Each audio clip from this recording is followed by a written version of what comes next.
पंतप्रधान नरेंद्र मोदी यांच्या आवाहनाला बुलढाण्यात हरताळ। मॉडेल डिग्री कॉलेजच्या भूमिपूजन सोहळ्याला अनेक गाड्यांचा ताफा। केंद्रीय मंत्री प्रतापराव जाधव आणि आमदार संजय गायकवाड यांची उपस्थिती। संभाव्य इंधन टंचाई लक्षात घेता नागरिकांनी वाहनाचा कमी वापर करावा असे आवाहन पंतप्रधान नरेंद्र मोदी यांनी केले। त्यांच्या आदेशानंतर अनेक मंत्री, आमदार, खासदारांनी प्रतिसाद देत आपल्या ताफ्यातील वाहनांची संख्या कमी केली आहे। तर अनेक ठिकाणी मेट्रो आणि खासगी बसने देखील प्रवास करताना काही जण दिसून आले।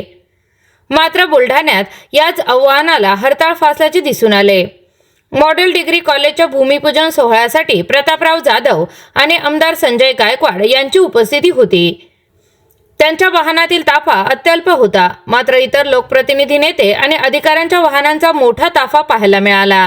सोहळा या ठिकाणी पार पडला।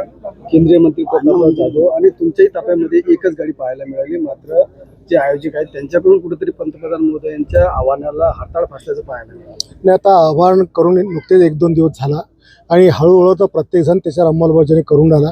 मला वाटतं या ठिकाणी 200-300 गाड्या अपेक्षित होत्या येणाऱ्या, पण मला वाटतं 50 गाड्या त्या ठिकाणी म्हणजे त्यांनी देखील काटकसरीला सुरुवात केली आहे। आणि हा जे मिशन आहे, पेट्रोल, तेल, सोनं वगैरे, तर ज्या वेळेला देश संकटामध्ये असतो किंवा आपल्याकडे ते तेलाचे कुवे नाही आहेत, आपल्याकडे पेट्रोलच्या खाणी नाही आहेत, आपण सगळे विदेशावर अवलंबून आहेत आणि म्हणून भविष्यामध्ये देशाला वाचवायचं असेल तर ह्या गोष्टी सेव्ह करणं गरजेचं आहे। ज्या माणसामध्ये राष्ट्रभक्ती असेल तो राष्ट्राकरता हा त्याग करेल किंवा राष्ट्राला मदत करेल।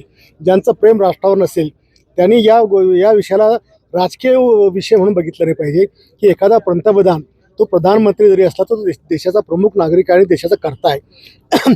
देशाचं हित जोपासण्याची जबाबदारी त्याच्यावर आहे।